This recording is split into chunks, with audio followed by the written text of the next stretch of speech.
Hi, good morning.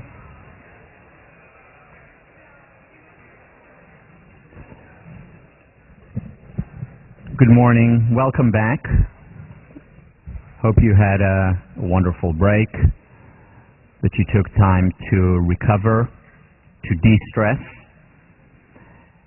And as it happens, this is the topic today, or we'll continue from where we left off before break.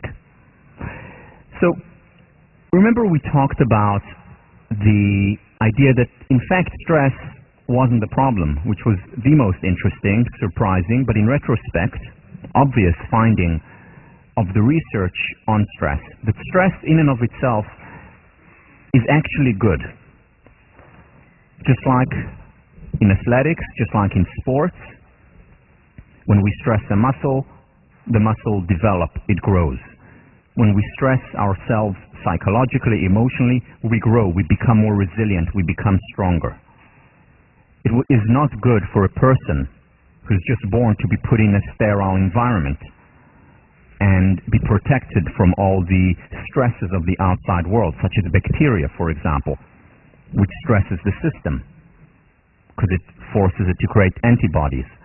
It's not good for us to be in a sterile environment, not physically, whether it's in a closed environment as babies, not physically in terms of not doing any sports, not pushing ourselves, and also not mentally and emotionally, which is why I said, time and again, I wish that you fail more, because I think it is important to go through hardships, through difficulties. And in fact, we're going to talk about failure right after we finish up with a goal-setting lecture, when we discuss perfectionism, which is all about our approach toward failure. So stress is not the problem. The problem is lack of recovery, and that is what we don't have enough of in our culture, not just at Harvard. In most workplaces, there is not enough place for recovery. In most schools, most universities, which explains why levels of stress translate themselves to chronic stress, translate themselves to chronic anxiety, translate themselves to depression. It's because we don't have the recovery. And we talked about recovery on a few levels. So just a quick recap. We talked about recovery on the micro level, which is, for example, every 90 minutes of sprint, 15 minutes break. Instead of being marathon runners, being sprinters. It's a 15-minute meditation. It's a 1-hour lunch where we really give ourselves time to recover. It's going to the gym on a regular basis. It's the 15-minute listening to our favorite piece of music, speaking to a friend or whatever it is, the recovery on the micro level. And people who recover, who have recoveries during their work day, and this is research done across the river by people like Teresa Amabile or Leslie Perlow, show how important it is in the workplace to have recoveries. And people who do it are more productive, more creative, and in the long term, also happier. Higher levels of job satisfaction. Recovery also on the meso level, the full night's sleep. The day off during once a week at least. Time off, recreate so that we can create. And finally, the vacations, holidays, longer periods.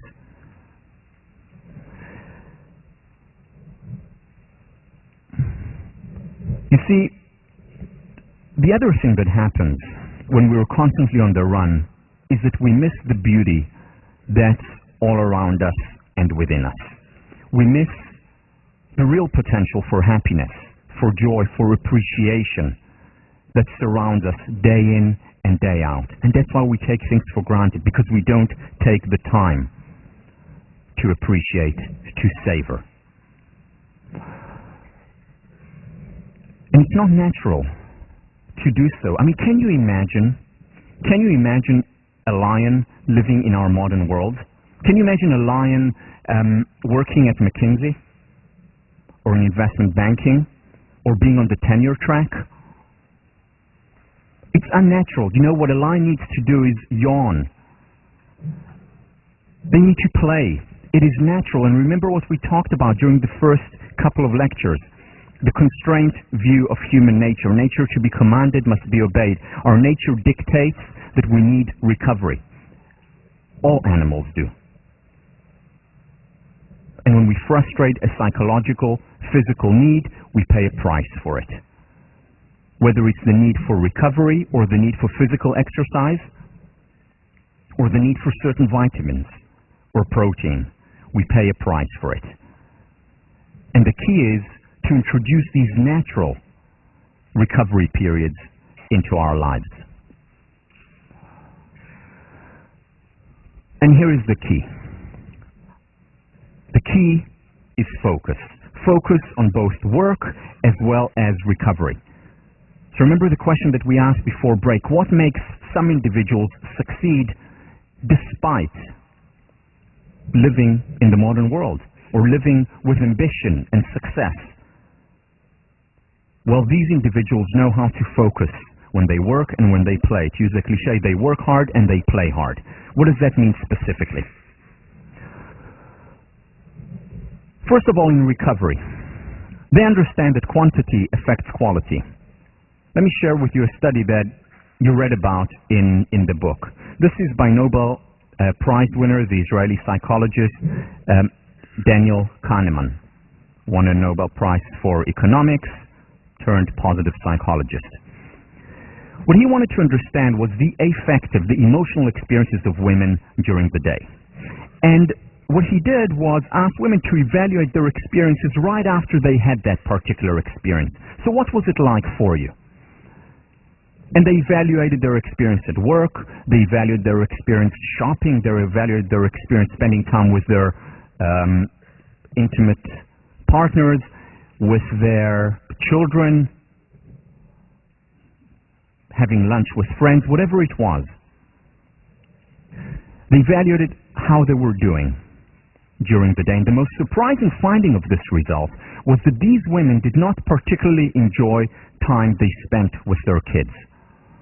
Now, this result was very surprising to Kahneman, and when he probed further, he and his co-authors, it wasn't the fact that the women didn't love their kids. I mean, they loved their kids. For most of these women, kids were the most meaningful, important thing in their lives. However,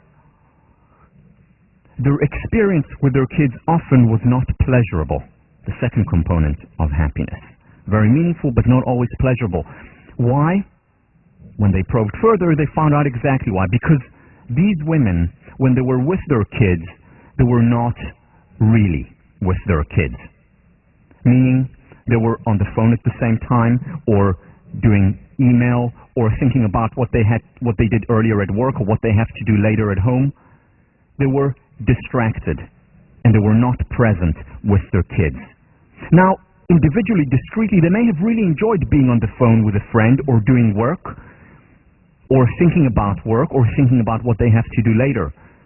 Each discrete individual activity may have been a lot of fun, but together it was too much of a good thing. And quantity affects quality. I mean, think about the following analogy. Think about your favorite piece of music and listening to it with your eyes closed and focused. So your favorite piece of music, if it's like mine, probably is, it's Whitney Houston's And I Will Always Love You. Thank you. Yes, there's another one here with good taste in music. And you listen to Whitney Houston or whatever your favorite piece of music is, your eyes closed and you focus, and then you rate it on a scale of 1 to 10. And of course, perfect 10. You're touched, you're moved, you're inspired. And then you listen to your second most favorite piece of music, which, if it is like mine, it's the chorus piece from Beethoven's Ninth. And you listen to it, you focus on it, and again you rate it on a scale of 1 to 10. Not quite And I Will Always Love You, but it's a 9.5. And then, for maximal effect, you take the two pieces together and play them. And what do you get? A 19.5, right? No, not a 10, not even a 5. It's noise. This is modern life for you. This is modern life. We have activities, we have so many wonderful things in our lives, but we have too many of them. And you know what that often does? It very often leads to guilt and frustration. Why? Because I say to myself, how is that possible? I love doing what I'm doing. I'm so fortunate to have so many amazing, wonderful things, people, experiences in my life, and yet I fail to be happy. There must be something wrong with me. No, there's nothing wrong with you. It's perfectly natural. Just like you will not be able to enjoy the two pieces of music played together, even though individually they're your two most favorite pieces of music. Too much of a good thing. Quantity does affect quality. Now, this happens constantly. And it happened to me 2 years ago when I was teaching positive psych. It was about 1 month into the semester, and it just didn't make sense to me. Why wasn't I happy? The class was doing well. I was enjoying the class.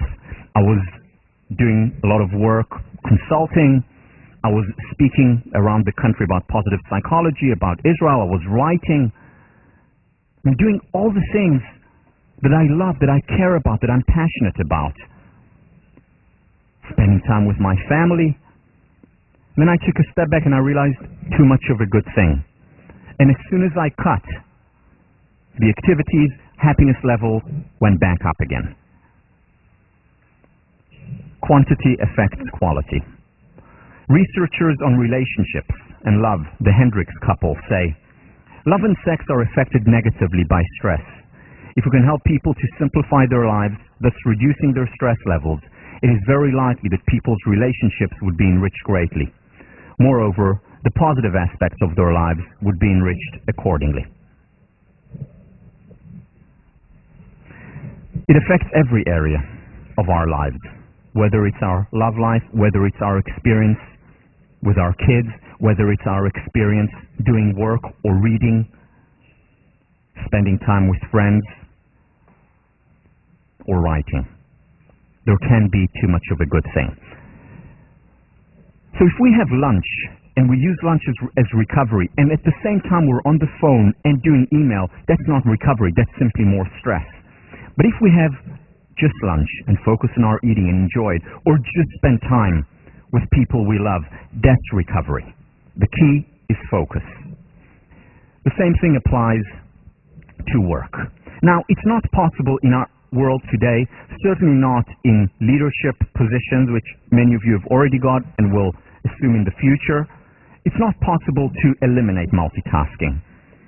The key, though, is to reduce it. Just a quick show of hands. How many people here, while you're doing work that requires concentration, that requires focus, whether it's writing or doing reading or anything else that requires concentration, how many people here have their emails on at the same time? Okay, it's the majority. It's most people in the West who do that. I used to do that too, until I found out about this research. When you have your email on while you're doing work that requires concentration, it is equivalent to taking off 10 IQ points. 10 IQ points. Now, I don't know about you, but I can't spare 10 IQ points.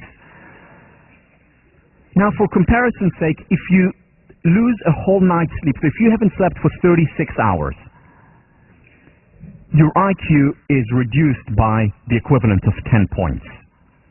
Another point of comparison, if you smoke marijuana, if you smoke grass, your IQ is reduced by 4 points. So if you have, look, I mean, it's the choice. More fun, less IQ point, well, but don't inhale. And I hope you didn't record that, Barry. Here is the study. This was done at the the University of London. The IQ of those who try to juggle messages and work fell by 10 points, the equivalent of missing a whole night's sleep and more than double the 4-point fall seen after smoking marijuana. Look, nothing will happen if you switch off your email for 2 hours at a time. Nothing will, except for one thing will happen. You'll get another message saying, you know, the server may have been down earlier, so I'm not sure you got my email. Right, you get those emails if you don't respond for about an hour or two? The server may have been down. But other than that, nothing will happen if you don't respond to emails, if you don't have your emails on for 2-3 hours. Nothing will happen if you don't answer the phone every moment. Unless you're an ambulance driver, in which case you should have it on. But otherwise, it's fine. Switch it off. Doing less. And when you do less, you get so much more done. Creativity goes up. Productivity goes up. Work satisfaction goes up. Because when we're distracted, there can be too much of a good thing.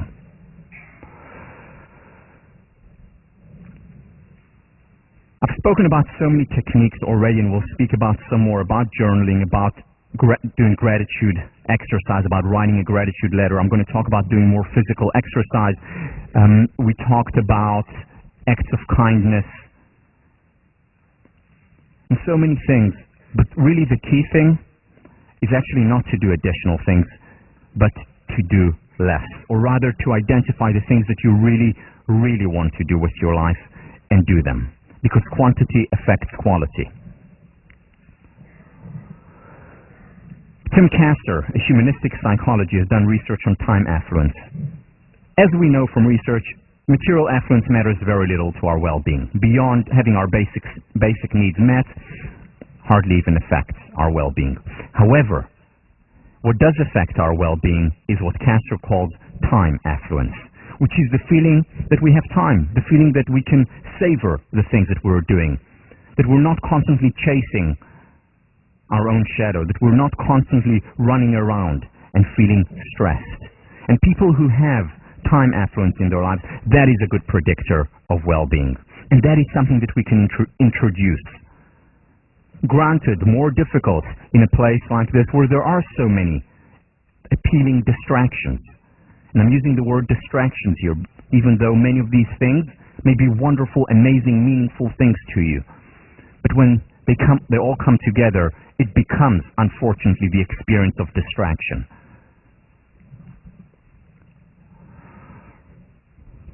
In our modern world, functionality is being pitted against fun. The question is, how do you make our life fun as well as functionality, which is parallel to the present and future benefit? And what we know is that when we have recovery, fun recovery in our lives, listening to our favorite piece of music and only listening to our favorite piece of music, and one at a time, or having lunch with friends or a nice dinner in our house with our roommates, when we savor the time together, it's not just fun, it's also functional. It's also a form of recovery. And the question is, how do you reconcile? How do you do the end? Because remember the question that positive psychologists ask, what do people who are happy, healthy, and successful do? And once they started to ask this question, it opened up all the possibilities.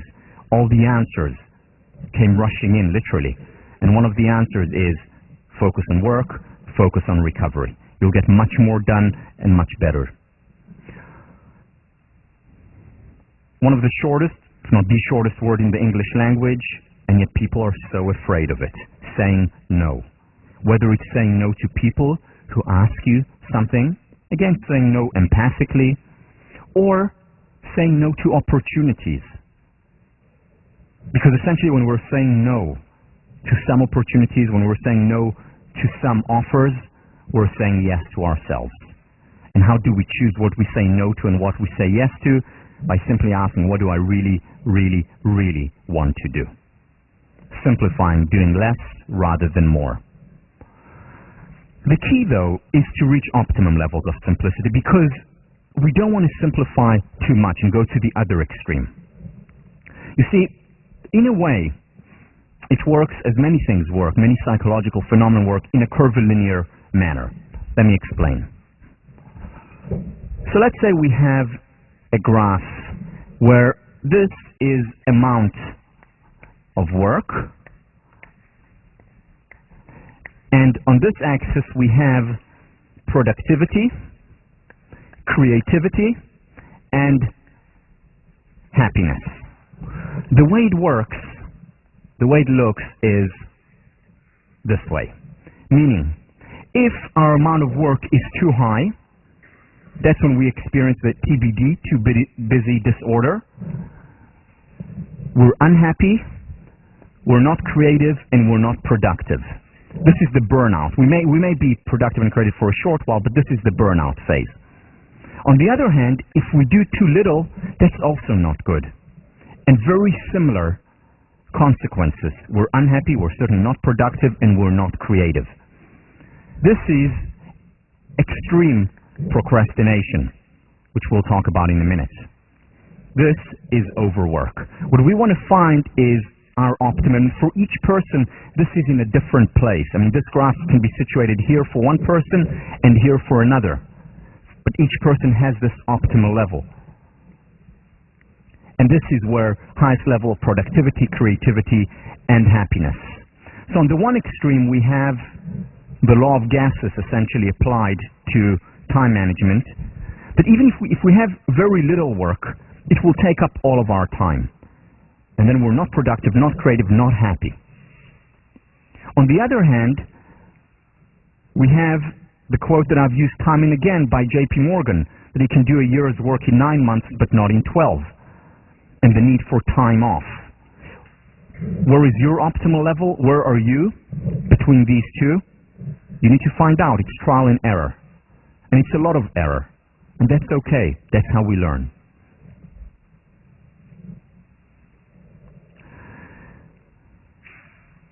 Essentially what we're about is sustainable growth. Henry David Thoreau, simplicity, simplicity, simplicity. I say let your affairs be as 2 or 3 and not 100 or 1,000. Instead of 1,000,000, count half a dozen. In the midst of this chopping sea of civilized life, such are the clouds and storms and quicksands and the 1,001 items to be allowed for. And he must be a great calculator indeed who succeeds. Simplify, simplify. This was written around 1840. How much more do we need to simplify today in the 21st century? And what we are about, again, is sustainable growth. I've used this metaphor from environmentalism. What's sustainable growth? So when a country like Senegal is now talking about sustainable growth, what does it mean? It doesn't mean that it wants to freeze progress. It means that it wants to grow. However, in a sustainable way, which means let's take out of the environment what can be replenished naturally for our health.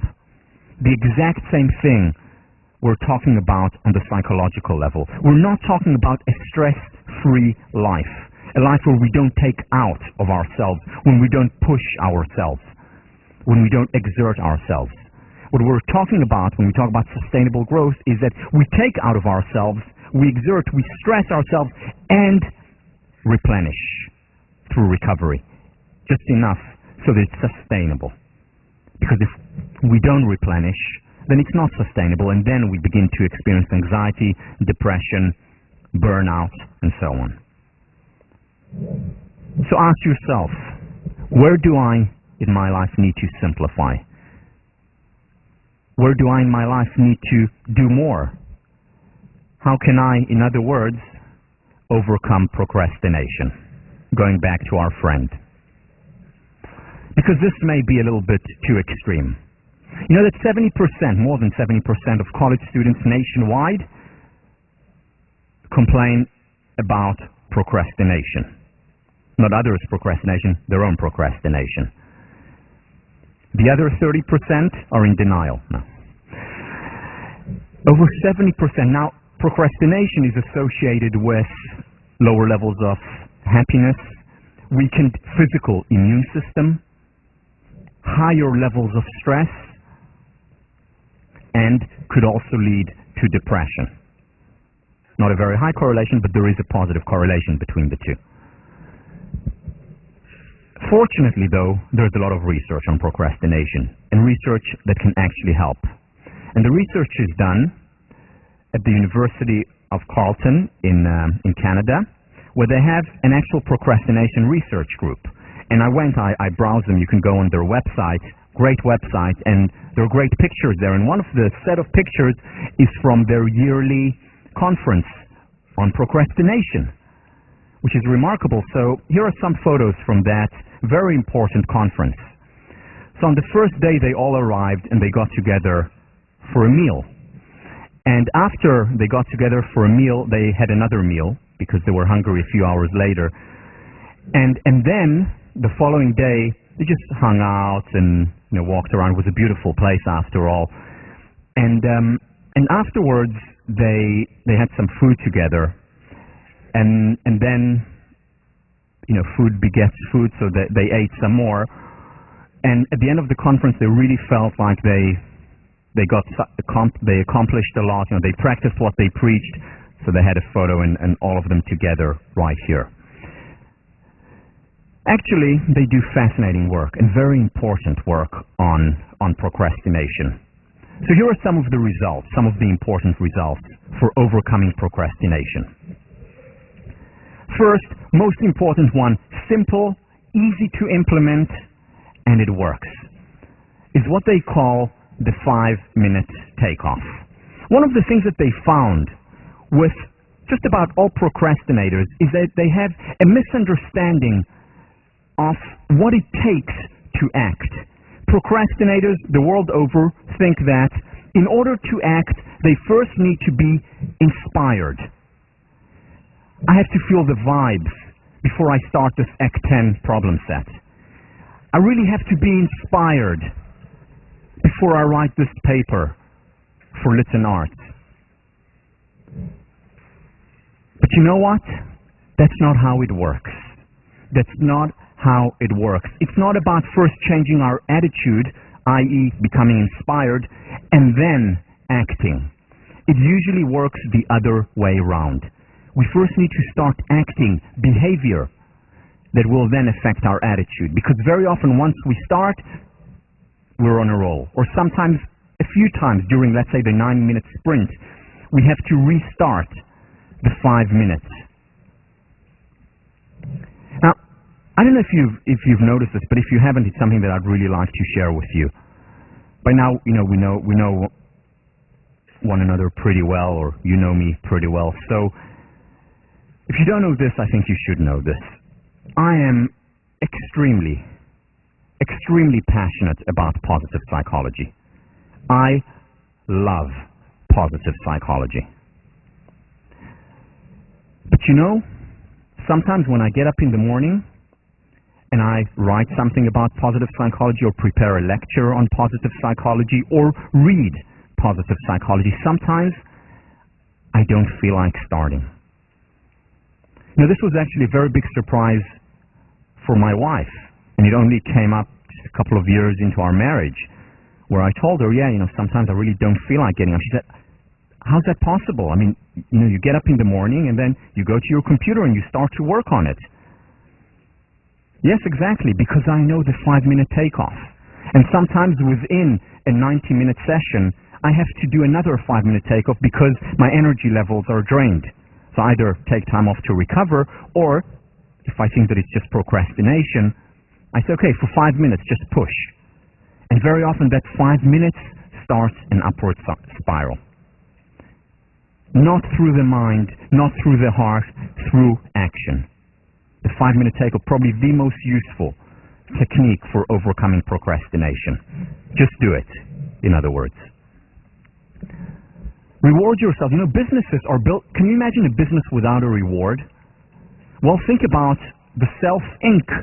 You're a certain business. You want to motivate yourself. So reward yourself. Okay, I'm going to do 3 hours of work now, and then allow myself a 3-hour meal in the dining hall as a reward. Or I'm going to really work hard on Friday so that Saturday I can go out. That's okay. We do it in every other place. But no, again, we say, no, I need to be inspired for this problem set. Yes, sometimes, but sometimes we're not that inspired. And rewards are certainly legit and important. Go public. Throw your knapsack over the wall. Tell people what you're going to achieve. This is exactly what I did in 1995 when I first decided to teach workshops in psychology.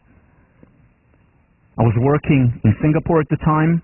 I called up my boss, Mr. Hugh Hong, and I said to him, Hugh, I want to teach a workshop, or 2-day workshops, one on leadership, one on the pursuit of excellence, on success. And he said, that's great. I think it will really help the employees. When do you want to do it by? I said, July 1. This was January of 2005. And he said, fine. Put down the phone. I called him. I was here at the time. I called him up. And as soon as I put down the phone, I said, oh, shoot. What have I just done? One of the best things that I ever did. Because I went public with it. I threw my knapsack over the wall, and I had to start working, whether I liked it or not. And that helped me overcome procrastination, because I knew that I wanted to teach at some point, but when I went public with it, in a sense, it forced me to do it. And I gave a workshop. It wasn't the best workshop in July of 1995, but I did it, and I worked extremely hard toward it. The team approach. The best predictor, for example, of maintaining an exercise regime is doing it with other people. Now, this is not right for everyone. Some people, exercise is something that they want to do by themselves, just with their, Discman or just by themselves at home. And that's okay. However, for most people, doing it with other people actually helps. It also helps to write down. This is a commitment. Write down goals, divide and conquer, break down achievement. Remember Langer's research? Write these things down. Make lists. They actually help most people. And finally, permission to recreate. What that means is that give yourself permission to be human. Give yourself permission to procrastinate at times as well. Give yourself permission to recover. You're not a machine. We're not machines. We need to understand the constraint view of nature. Because if we don't understand it, if we don't respect nature, nature is not going to respect us. And we're going to pay a price in terms of our productivity, our creativity, as well as our happiness, the ultimate currency. I want to show you a quick excerpt by my favorite, Ellen DeGeneres. And this is the end of her show on procrastination, which I highly, highly recommend. You can find it in any of the video stores around here. So here she is, the end of the show, after she has talked about procrastination for over an hour. The one and only.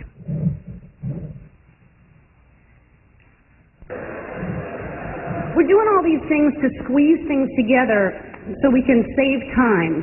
And I don't know about you, but I don't have any more time. I have less time. But let's just say we could save up a whole chunk of time and set it aside. You know what we do with it? Nothing. Nothing at all. Isn't that the point, to be able to do nothing at all? But we're not guaranteed that later on chunk of time. All we have is here and now. And that's why procrastination feels so right.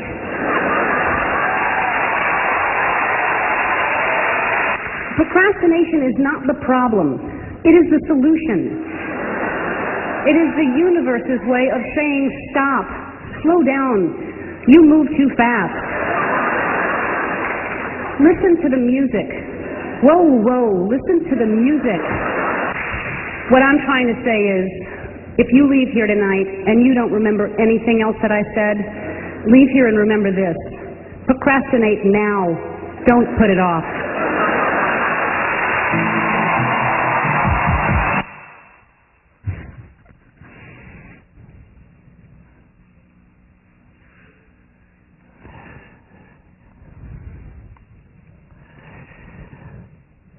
Okay.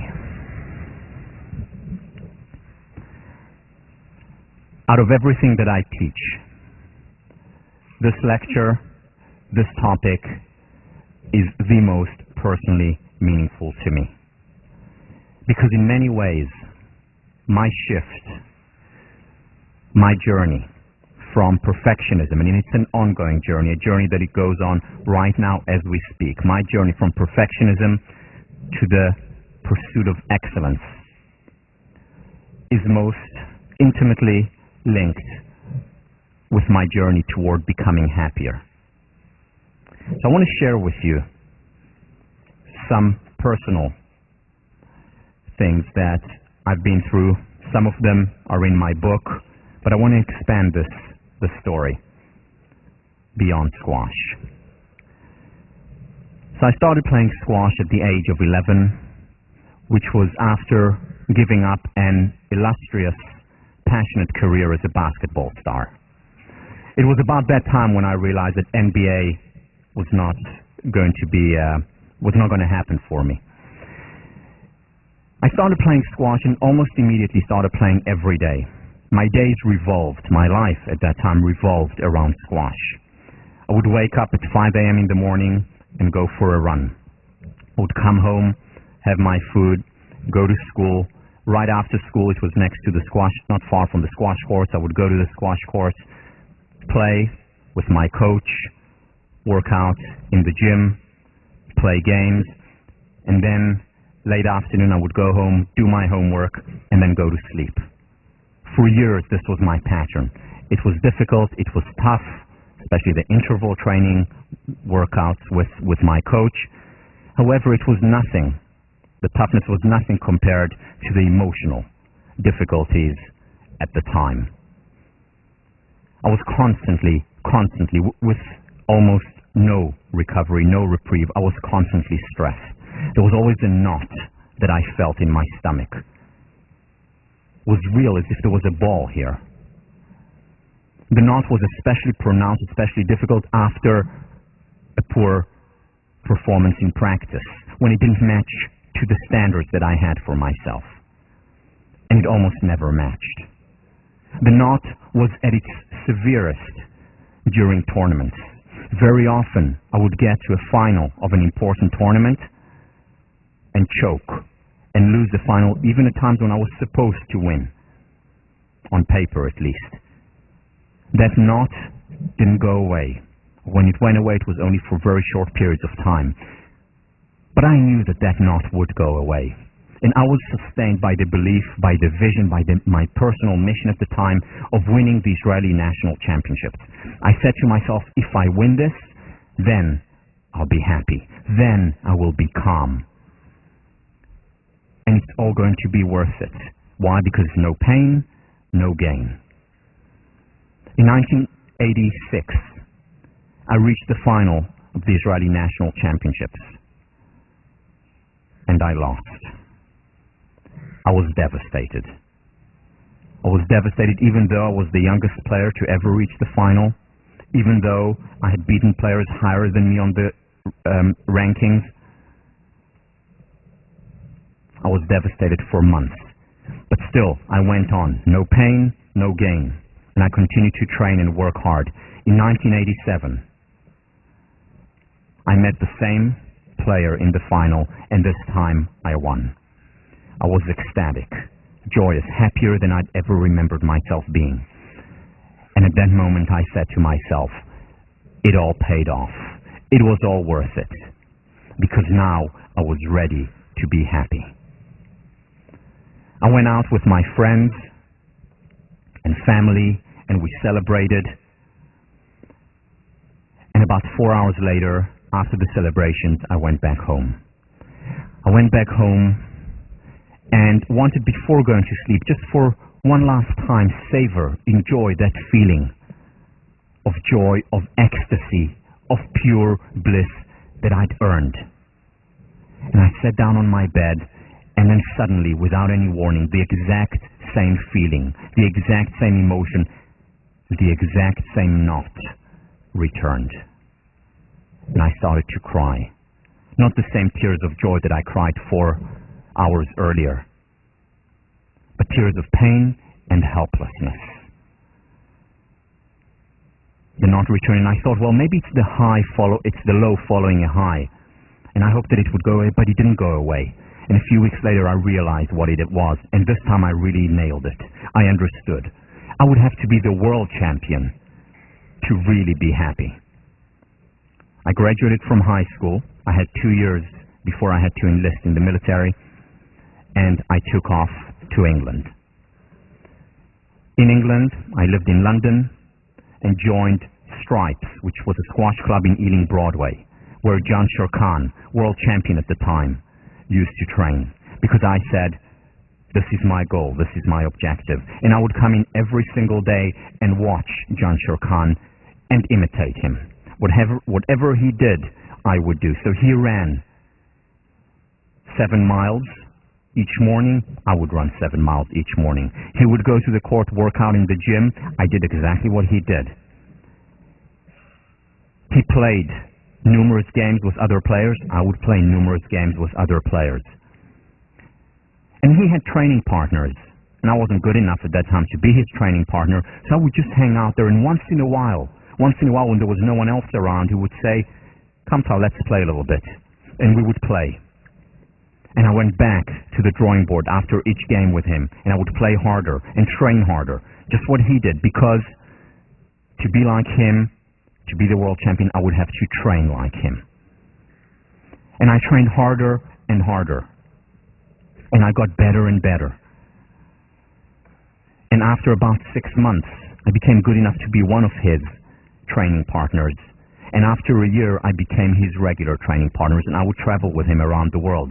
Wherever he would play tournaments, we would train before. However, injuries began to creep in.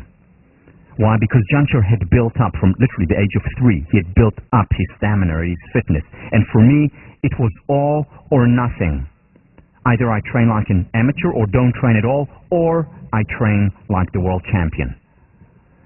And my body couldn't handle it, and I started injuries. Initially, mild injuries.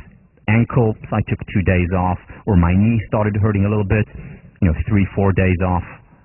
Back was a bit uncomfortable, nothing serious. I would go back to training, all or nothing. Either I don't train at all, or I train like the world champion, because I want to be like him. And I continued doing that for 4 years. Injuries on and off, getting more and more severe until at the age of 20, 21, the doctor told me, you have a choice. You can continue training and playing professional squash, but then you're risking your back and you will probably need to be operated on very soon. Or you can give up professional squash. With an extremely heavy heart, I gave up professional squash. I gave up my dream, applied to college, and came here. Here, the exact same pattern continued. Only before it was squash, now it was academics that became the central part of my life. The knot returned very shortly after freshman week, because every paper had to be perfect. Every word had to be read and summarized. Every assignment had to be executed immaculately, all or nothing. And I was unhappy. And it was on one day during my sophomore year, as a 23-year-old sophomore, where I said to myself, enough. Enough. Here I am in such a wonderful place, with such wonderful students, such wonderful teachers, such a privilege, and I'm so unhappy. I don't think it is something that is external. I must understand myself better.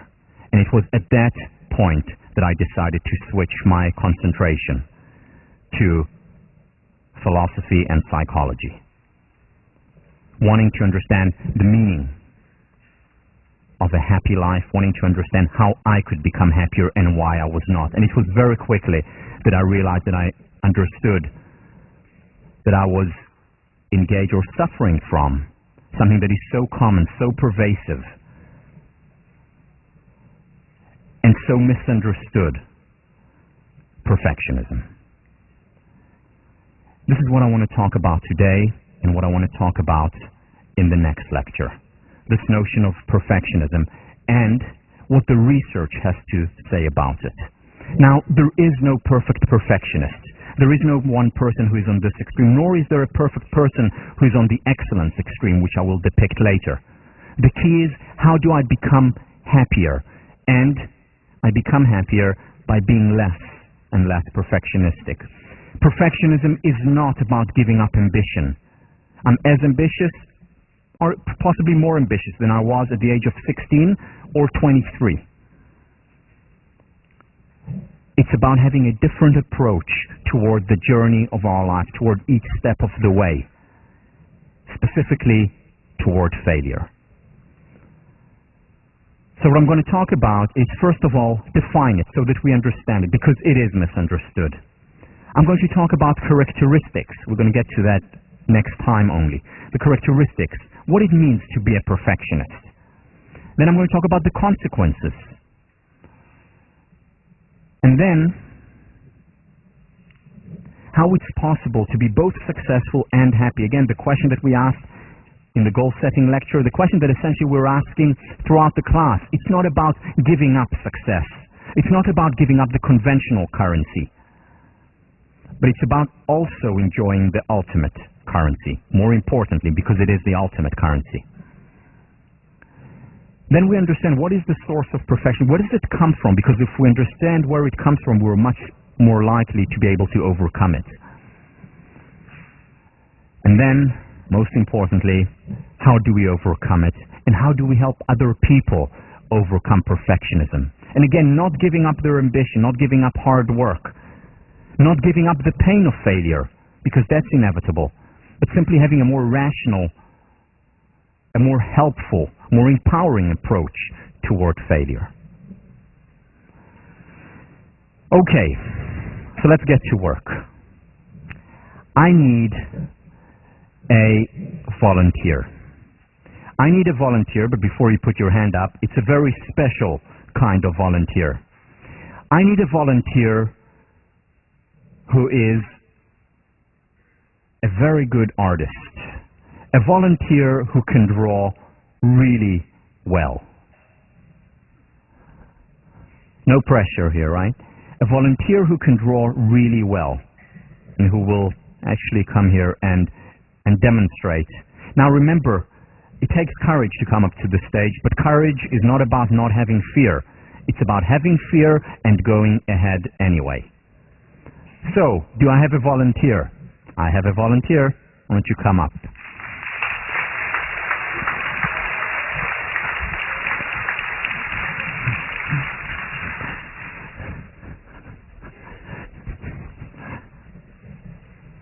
Okay. Hi, what's your name? Vincent. Are you a VES concentrator? No. Don't tell me you're economics. No. Okay, what are you? Biology. Okay, good. All right, so biology, you have to draw many diagrams. That's why I was worried. Well, in Ec, you also have to draw diagrams, I guess. So it would have been fine, too. All right, are you ready for this? There's still an opportunity to go and sit down. Are you sure you want? To conquer my fear. All right, yes. Good. All right, are you ready for this, Vincent? You sure? All right, here's what I want you to do now. I don't know if I want to do this to you, though, you know. All right, but I'm going to do it to you anyway. I want you to draw here, on this part of the board. I want you to draw, are you ready for this? You sure? Okay. I want you to draw a circle. Take your time, no hurry. You can also erase and put back, but I want you to draw, give your best shot here. I want you to draw a circle. We have half an hour, no hurry. In the meantime, we'll meditate. Yeah, I didn't mean it literally half an hour, but okay.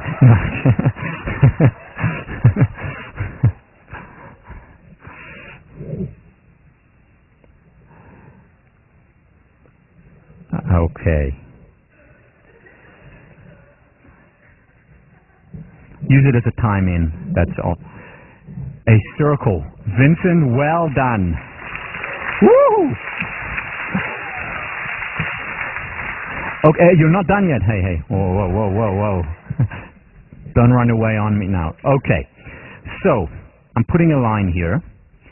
And what I'd like you to do here is draw something else. Are you ready for it?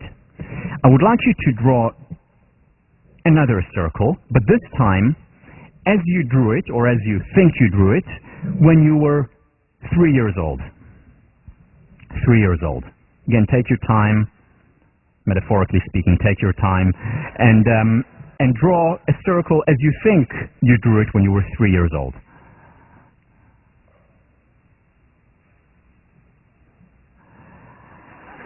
All right. Yeah. And that's when his parents said, Van Gogh was reborn. Can you draw it as you drew it when you were 3 years old, please? I know that there are many very talented people here, but we want some real... Okay, all right. Still very talented 3 years old.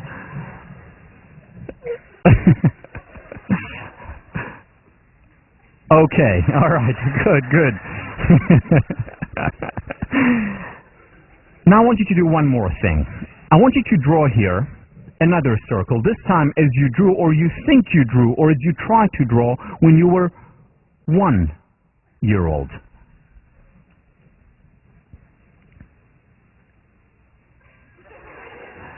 Okay, still a very talented 1 year old, but a 1 year old nevertheless. Good. All right, now, Vincent, the one thing that I really don't like doing teaching. I mean, I love to teach, but the one thing that I really don't like doing is grading. I hate grading.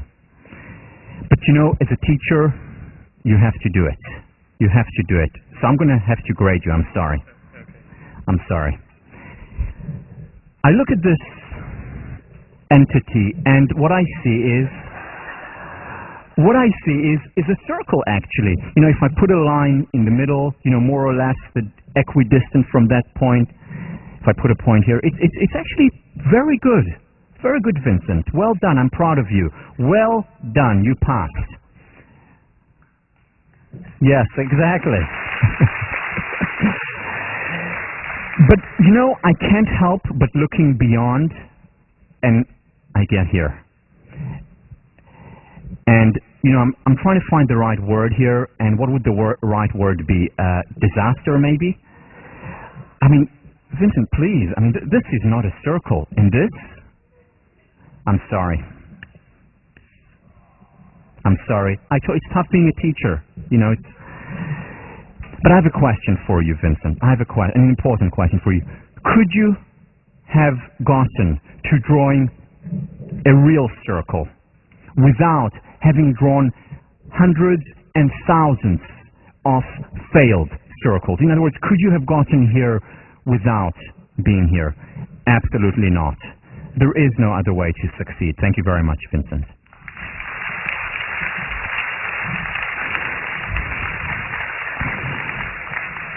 Learn to fail or fail to learn. There is no other way. You know, I'm a psychologist, and you know what psychologists do? Psychologists watch people. And I watch you every time you come to class. And I watch you very, very closely. And you know what I see? Again, this takes a lot of insight and experience and wisdom, but you know what I see every time when you come into the class? That you all are very good walkers. Terrific. In fact, you know, what you do is you come in and you lift your left leg, and then your ankle slightly is moved up, and then very gracefully, as you put it down, you lift your back heel. You do it so beautifully, so elegantly, and you know what? You pretend as if you're not even noticing it. So at the same time, you're talking to a friend. Some of you are even chewing gum at the same time, which is more than Einstein could do. And then you lift up the back leg, and again, so gracefully, just, you know, you bend your knee slightly, this action, and then you move your arm at the same time. It's a beauty. And then you just swing your hips slightly, you know, just this action. Have you considered a career in modeling? I mean, really nice. And then you put here, and then you're talking and you're smiling, and you pretend as if there is no effort involved. Well done. Yes, you deserve it, absolutely. But here is the question. Could you have gotten to this stage, to being such good walkers without having fallen hundreds and thousands of times? Not even Vincent could have reached that stage without it. It's not possible. Learn to fail or fail to learn. And as kids, we know it. And you know, we fall down and we maybe cry a little bit if it hurts, but then we get up again and we fall down and we laugh. In fact, let's see an example of someone learning how to walk.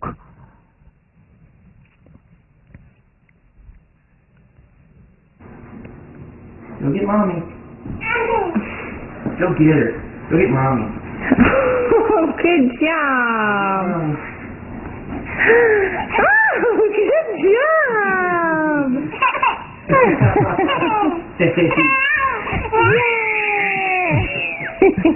Hey, Sophie. Can you walk back to Daddy? Whoops. Give me your hand. Slow down. Slow down.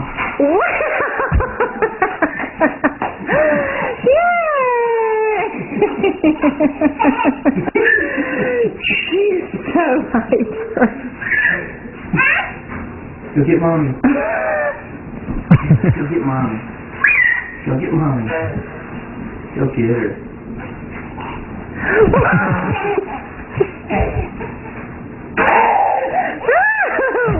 Take your time, baby. Take your time, baby girl. Slow down. Are you excited that you can walk now?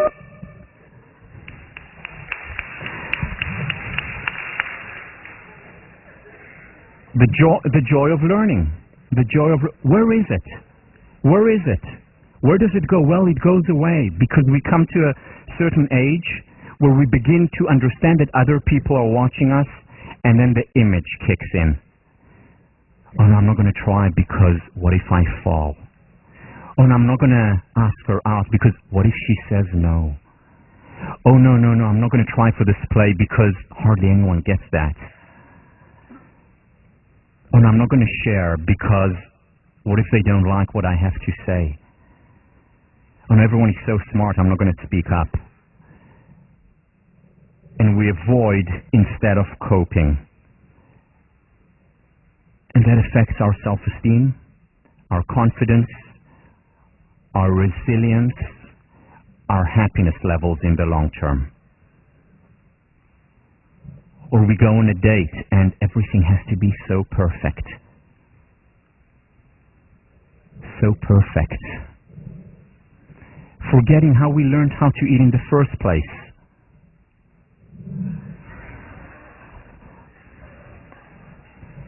Learn to fail or fail to learn. This is not actually a concrete recommendation for your first date. I don't think it will work. But remember how we learned. There is no other way. No other way to grow, no other way to learn, no other way to become more resilient, happier, more successful.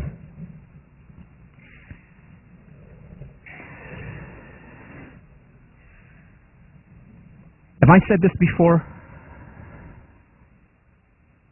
This is my personal mantra that I repeat to myself over and over again, especially after failures, especially before doing things when I'm afraid to do them and when I said, well, maybe I shouldn't do.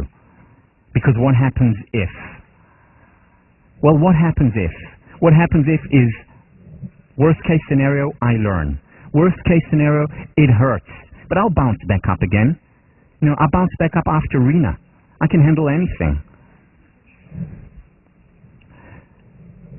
Wei Ji, the Chinese character for crisis, has two parts. The first part is danger. This is the top character. The bottom character, opportunity. There's the danger of failing, and wherever there is a crisis, there is also an opportunity to learn and grow.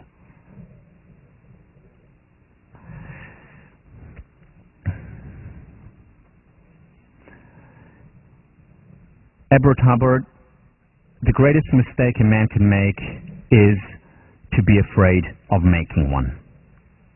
I want to show you an example of a person who made mistakes, who failed time and time and again. In fact, I was thinking of labeling that person or giving him the position of the ultimate failure. And here is why. At the age of 22, already, just started his new job, lost it. Didn't leave, he lost it. At the age of 23, decided to go into politics because he wasn't doing well in other jobs, but didn't make it there either. And then he went back to business, didn't make it there. At the age of 27, it was just too much for him, just too much, and he collapsed, had a nervous breakdown.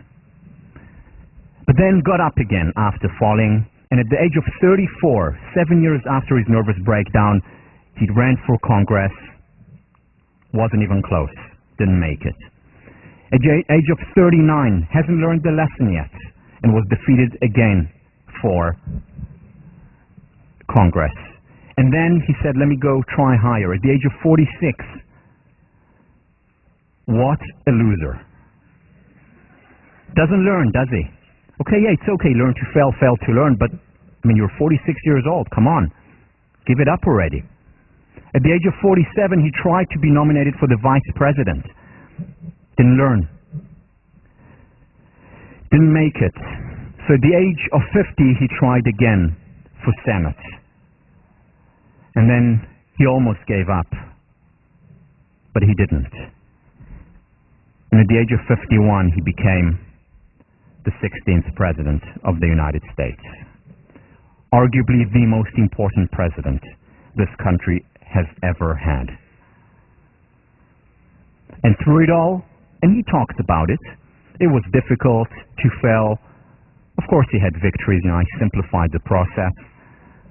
It was difficult to fail. He did not enjoy failing, but he persisted because he understood, just like every other successful person throughout history has understood and understands. There is no other way to learn. There is no other way to grow. Mahatma Gandhi, the subtitle of his book is My Experiments with Truth. He talks about experiments, trying and failing and succeeding, and failing again and trying again. Those of you who know his story, in South Africa, he tried exactly, or very similar to what he tried later in India. In South Africa, he failed miserably. But then he went over to India and tried there, and there, after many failures, he succeeded in bringing independence to his country. More than anyone understands the importance of failure. Freedom is not worth having if it does not connote freedom to err. And when he talks about freedom to err, he means it on the national level, being self-determined, free people. He also means it on the individual level.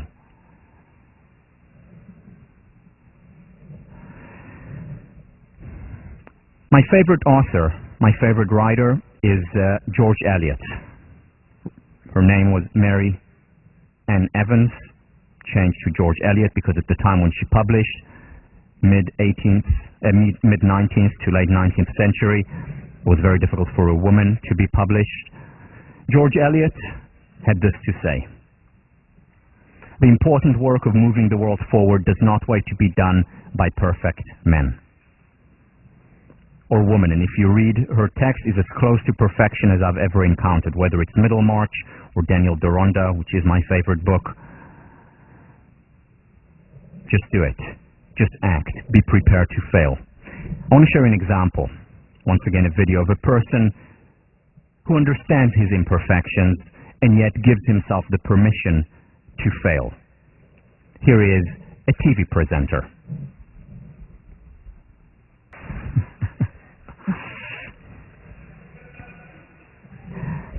In sports, Babe Ruth, at the time the most home runs out of any other player, held the record for many years.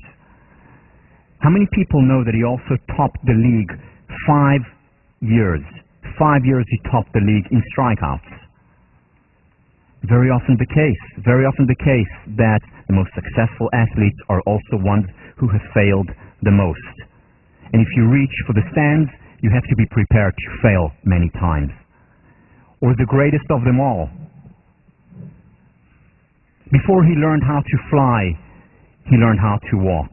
Before he learned how to walk, he learned how to crawl, and he fell many times.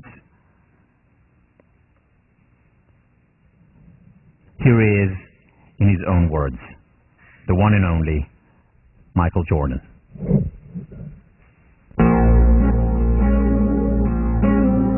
I've missed more than 9,000 shots in my career.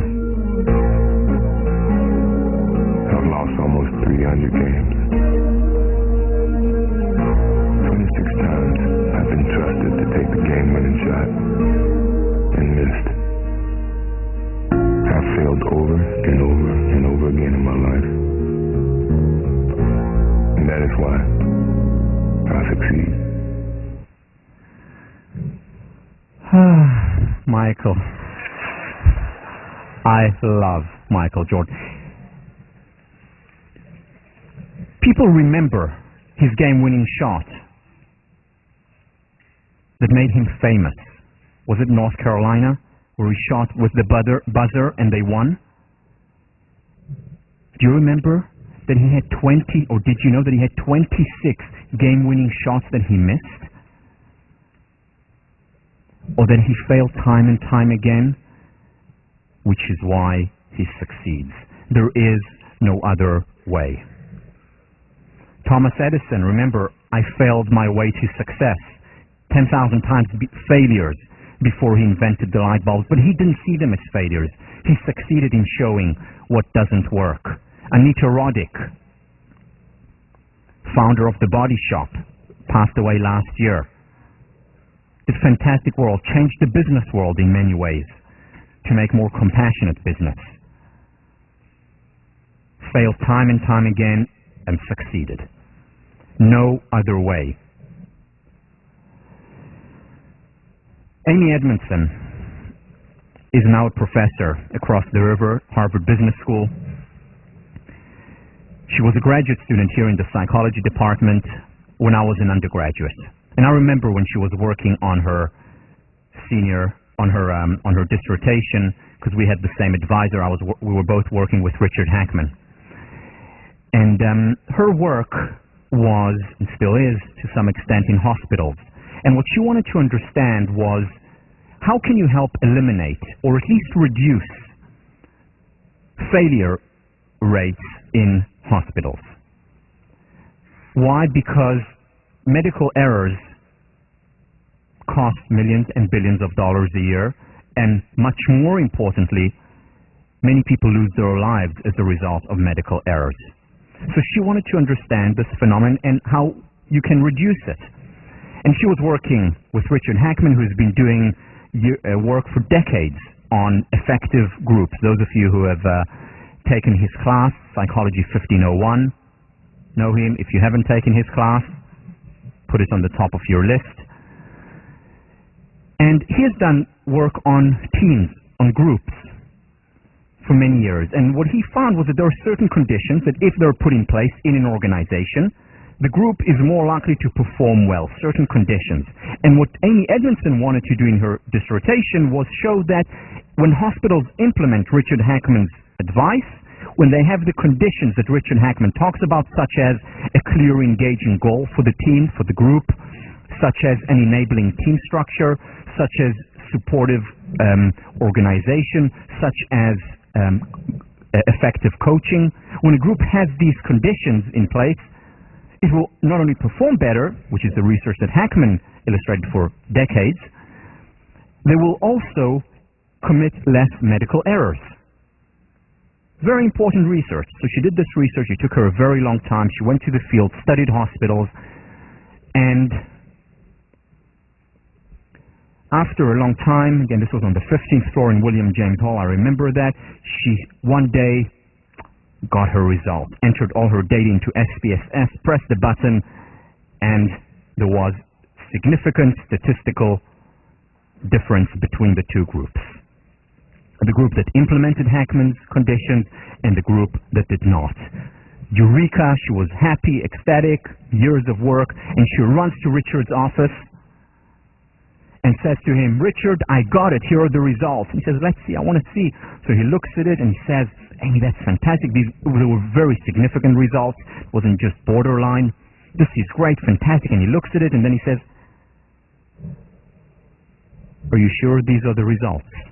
And she said, "Yeah, they're highly significant." He said, "Are you sure? Did you enter the data again and test it?" Yeah. She's very methodical, very hardworking. She said, "Yeah, I did." So he said, these are certainly significant, but they're significant in the opposite direction. Meaning, the hospitals that implemented these conditions that Heckman talks about were actually making more medical errors. Again, this went in the face of decades of research, never specifically about medical errors, but about so many other related topics. And he said, well, a result is a result, reality is reality. We have to go back to the field and understand why. We have to understand this phenomenon. So she had to go back to the drawing board. Tired, enervated, didn't understand what happened, went back to the hospitals, and in almost no time realized what the issue was. These hospitals, or groups within these hospitals, that made more mistakes did not actually make more mistakes. They reported more mistakes. In fact, the other groups who on paper made less mistakes actually made many more mistakes. However, they did not report them. Now, how did she know that? Because there are certain mistakes that you cannot hide. It's very difficult to hide a corpse, for example. So the real major mistakes that were made, they were out there, and these groups had to report these. It's not that they made less, they made more mistakes, but they didn't report. And then she changed the focus of her research to the notion of psychological safety. Psychological safety is the feeling, the experience, the space that you feel in your workplace, in your organization, where you feel safe talking about errors and mistakes, where you feel safe falling down and getting up again. And these organizations where there was psychological safety, they performed better. And she's shown this again. This was 1999. A lot of research done by her and people around the world, showing how groups, organizations where there is psychological safety, where the employees are not afraid of whistleblowing or are not afraid of falling down, of making mistakes, these organizations are significantly more successful. These are learning organizations, where the employees constantly learn and grow, where you learn from your mistakes, and then the next time you're able to do better. Very significant, very important research, whether it's for leaders, whether it's for parents. Many of you will be future parents. Is there psychological safety for your kids where they feel comfortable talking to you about things that they did not do well, about failures? Because if they do feel comfortable, they are much less likely to enter into this perfectionistic fear of failure, and they're much more likely to be happier as well as successful. There's a story about Thomas Watson, founder of IBM, one organization that invented and reinvented itself numerous times, continues on a daily basis. And that's why it survives.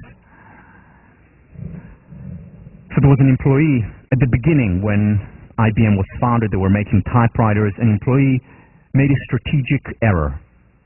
And the error was that he actually lost IBM $1 million. And $1 million at that time for IBM was a lot of money.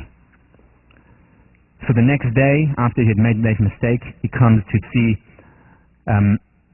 Thomas Watson, the founder, and gives him a letter. Thomas Watson opens the letter and reads it and looks at the employee and says, "What is this?" He says, "Sir, it's my letter of resignation." "Why resignation, sir? I just made a mistake that cost the organization $1 million. You've been great to me. I don't want you to put you through this difficult experience of firing me, so I'm resigning." Thomas took the letter and tore it and said, "Fire you? Fire you? I've just invested $1 million in your education and I'm going to fire you?" Now, whether the story is exactly true or almost true, it's still a story that circulates around IBM, and a story that creates a certain reality in IBM, a reality that says you have to try. There's a similar story in Johnson & Johnson, one of the most successful companies in the world, where General Johnson one of the two founders, with his other brother, also called Johnson, which is why it's called Johnson & Johnson. So Jim Burke was an up-and-coming employee in Johnson & Johnson. Made a mistake that cost the organization a lot of money. Was called in the morning by General Johnson, who was a very austere, very tough man. And Jim Burke comes in, all shivering and scared. And he comes in, walks into General Johnson's office. And General Johnson walks from around his table, goes to him and says, "Congratulations, Jim Burke, congratulations." "Sir, I just made a mistake, sir." "Yes, I know. This is the only way to learn. The more mistakes you make, the more successful we'll be. Congratulations." And Jim Burke was all happy and about to walk out. And then General Johnson said, "Oh, just one more thing, Jim. If you make the same mistake again, I'm going to fire you." But again, a story that goes around Johnson & Johnson about the importance of failure. Jim Burke, by the way, became the most successful CEO of Johnson & Johnson. Thomas Watson. I'm almost done. 1 minute. Almost done. If you want to increase your success rate, double your failure rate. We talked about this research. The origins of genius. The most successful artists, the most successful scientists in history are also the ones who have failed the most times, who have the most duds. It's the Edisons, it's the Da Vinci's, it's the Michelangelos, it's the Marie Curie. The most successful scientists and artists have also failed the most. And finally, Jane Clem, who did research on people's success in dieting or people's success in starting an exercise regime. What she found was that the most successful people who have been able to persist, are people who have failed on average 5 times before. So I've been on 5 diets that haven't succeeded. The 5th one or the 6th one, I'm successful and I'm able to sustain it. The same with an exercise regime. Learn to fail or fail to learn. See you on Thursday.